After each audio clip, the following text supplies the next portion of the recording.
आचार्य परमेष्ठी गुरुदेव श्री समय सागर जी महाराज की जय। जय हो। परम पूज्य मुनि श्री विनम्र सागर जी महाराज की जय। मुनि संघ की जय। कथा सुनने से पाप कटते हैं, इसलिए भले ही हम उस कथा को पूरा जानते हैं, लेकिन जितनी बार कथा सुनते हैं उतनी बार कथा सुनने से पाप कटते हैं। आचार्य भगवंत कहते हैं न धर्मो धार्मिकैर बिना, धर्म धार्मिक व्यक्ति के बिना नहीं हो सकता। और धार्मिक व्यक्ति पे 700 मुनिराजों पर एक साथ जब आँच आई, महसूस करिए उस चीज़ को जहाँ मैं आपको ले जाना चाहता हूँ कि कैसे विष्णु कुमार मुनिराज धरणी भूषण पर्वत पर एकांत में बैठ कर के विविक्त संयासन तप का प्रयोग करते हुए ध्यानस्थ बैठे हैं। रात्रि का समय है, रात्रि में धरणी भूषण पर्वत पर एकांत में बैठ कर के वो योग में बैठे हुए हैं।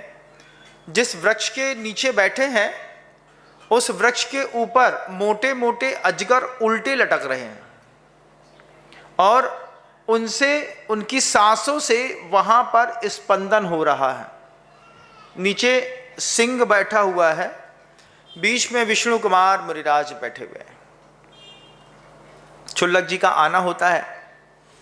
क्षुल्लक जी आकर के पूरा पर्वत देखते हैं, कहीं नहीं दिखते। एक जगह दिख गए कि ये पर्वत में वृक्ष चमक रहा है, और उस चमकते हुए वृक्ष के नीचे उतर करके देखते हैं तो दिगंबर मुद्रा शांत परिणाम के साथ मुनिराज बैठे हैं।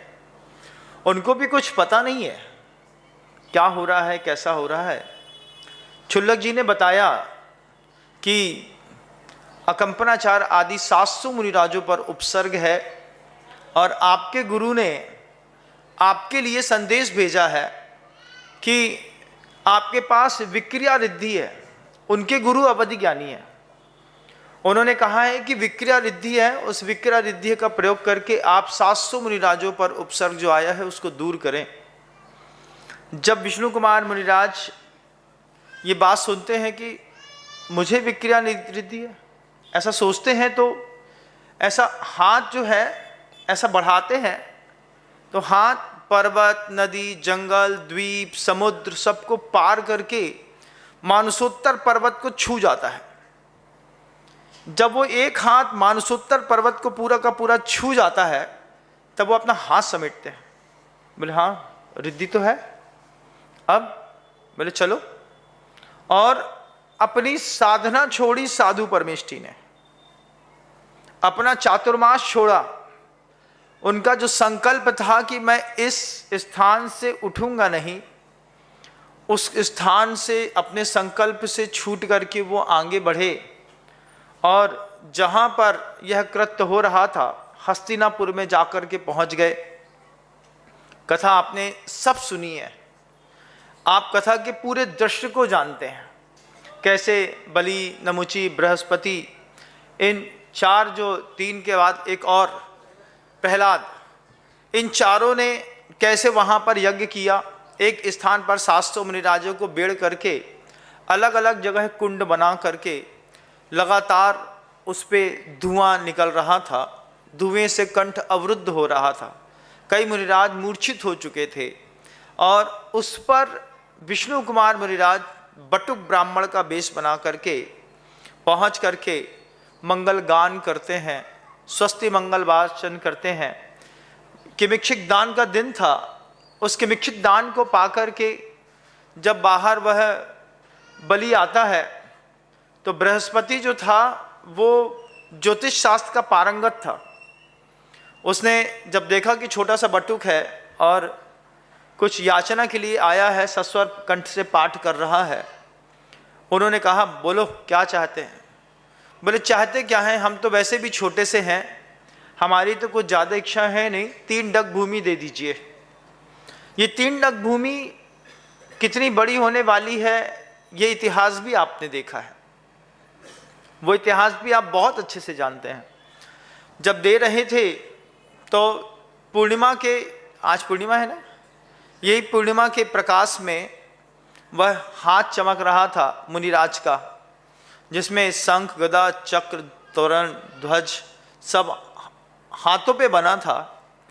तो बृहस्पति ने बलि का हाथ रोक लिया। आज भी वो दृश्य याद है, मैं वहीं पे खड़ा था। बृहस्पति ने बलि का हाथ रोक करके कहते हैं, ये बटुक छोड़, भले थोड़ा सा है, लेकिन ये जो हाथ मांग रहा है, इस हाथ के चिन्ह बताते हैं कि ये मांगने वालों का हाथ नहीं है, देने वालों का हाथ है। इससे दिया जाता है, ये हाथ का धारक मांगता नहीं है। जब ये बात कही तो बलि को रोमांच निकल आया। बोला, क्या बात करते हो? बोले, सामने दिख रहा है 1 फुट का तो ब्राह्मण है और उस पर ये 3 डग की जमीन तो मांग रहा है। बस उसका नियति है कि पहले विधि पूर्वक जल छोड़ते हुए दे दो। बृहस्पति ने कहा कि इस हाथ के धारक मांगा नहीं करते, इन हाथ के धारकों से मांगा जाता है।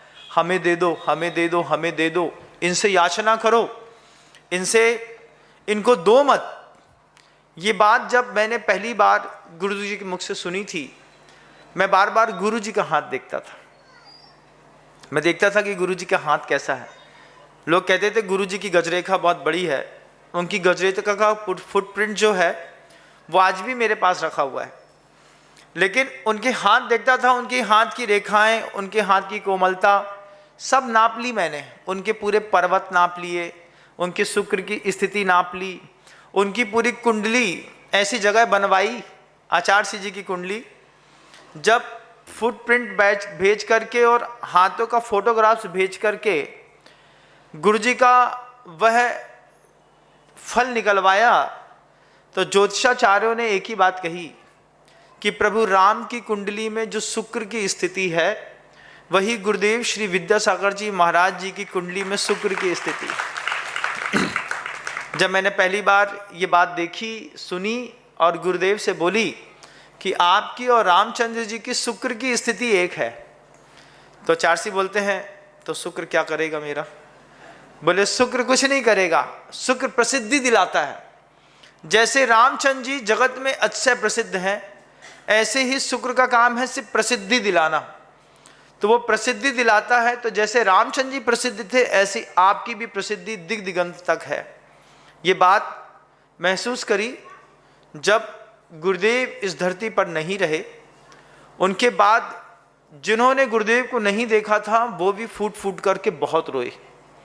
उम्मीद नहीं थी देश के प्रधानमंत्री नरेंद्र भाई मोदी, उनकी आंख से अविरल अश्रुधारा बहेगी गुरुदेव के वियोग की। ये चीज़ देखी जब अमित जी शाह, माननीय गृह मंत्री जी, डोंगरगढ़ में प्रथम पुण्यतिथि पर पधारे, तो सारे प्रोटोकॉल को तोड़ करके अमित जी शाह ने कहा था, मैं पूरा दिन यहीं पर हूँ, आप जो जो मुझसे कराना चाहते हैं कर लें, मुझे बिल्कुल भी जल्दी नहीं है। आज पूरा दिन मुझे अपने गुरु जी के साथ जीना है। जब ये बात अमित जी शाह ने कही थी, तब लगा कि कितनी गजब की पैठ थी गुरुवर की गुरु भक्ति की, कि देश के प्रधानमंत्री, गृह मंत्री जी वे लगातार आचार्य भगवंत को समर्पित रहे। वह समर्पण शुक्र की स्थिति की उच्चतम स्थिति को दिखाता है। ये जब दृश्य अकंपनाचार्य महाराज जी के साथ घट रहा था, बलि ब्राह्मण जब वह देने को उतारू था और सामने विष्णु कुमार मुनिराज ने हाथ फैलाया था, उनकी स्थिति को देख करके जब बृहस्पति ने रोक दिया कि इनको दो मत, इनसे चरणों में बैठ करके मांगो। और फिर वही हुआ जब बलि ने अपने अहंकार के वशीभूत होकर के किमिक्षिक दान में 3 डग भूमि देने का संकल्प किया। तो पहले डग में तो जब उन्होंने अपना रूप विस्तार किया विक्रिया के माध्यम से, तो पहला डग जो है वो मानसोत्तर पर्वत पर रखा, दूसरे डग पे अंतरिक्ष नाप लिया, तीसरे डग को रखने की जगह नहीं मिली। तब जाकर के बलि का घमंड टूटा और वह उपसर्ग दूर हुआ। बंधु, आचार्य श्री जी कहते थे, साधुओं के प्रति इस तरीके का वात्सल्य, और साधु अगर मुसीबत में है तो अपनी साधना छोड़ कर के भी साधुओं की सेवा करने की सोच सब किसी की होती नहीं है। कौन उठता, मेरे भी महाव्रत है, मैं अपने महाव्रत पालूंगा कि उनका देखूंगा। लेकिन विष्णु कुमार मुनिराज इससे एक कदम आगे आए, बोले हम अपने आप को भी स्थिर कर लेंगे। और जब मेरे गुरु ने कहा है कि तुम्हारे निमित्त से जिन शासन सुरक्षित रहेगा, 700 मुनिराज का उपसर्ग टलेगा, तो एक का मिटना कोई बड़ी बात नहीं है, लेकिन 700 का बचना बहुत बड़ी बात है। इस बात को आप लोग भी अंतर मन में उतारिएगा। आप इस धरती पर रहें या ना रहें, लेकिन अगर आपके मिटने से जिन शासन अगले 4000 साल 18000 साल तक स्थायित्व होता है, तो अपने आप से भी बोलिएगा ये बात, मैं रहूं या ना रहूं, लेकिन मेरे निमित्त से अगर जिन शासन उन्नत होता है तो मुझे अपने आप को मिटा करके भी लेकिन जिन शासन उन्नत करना है। ये सोच इस वात्सल्य पर्व के दिन आप सभी भी पैदा करिएगा। जब विष्णु कुमार मुनिराज ने अपनी उस पूरी की पूरी तपशक्ति का लोभ नहीं किया, अपने व्रतों को गौण करके, ऐसा होता नहीं लेकिन किया।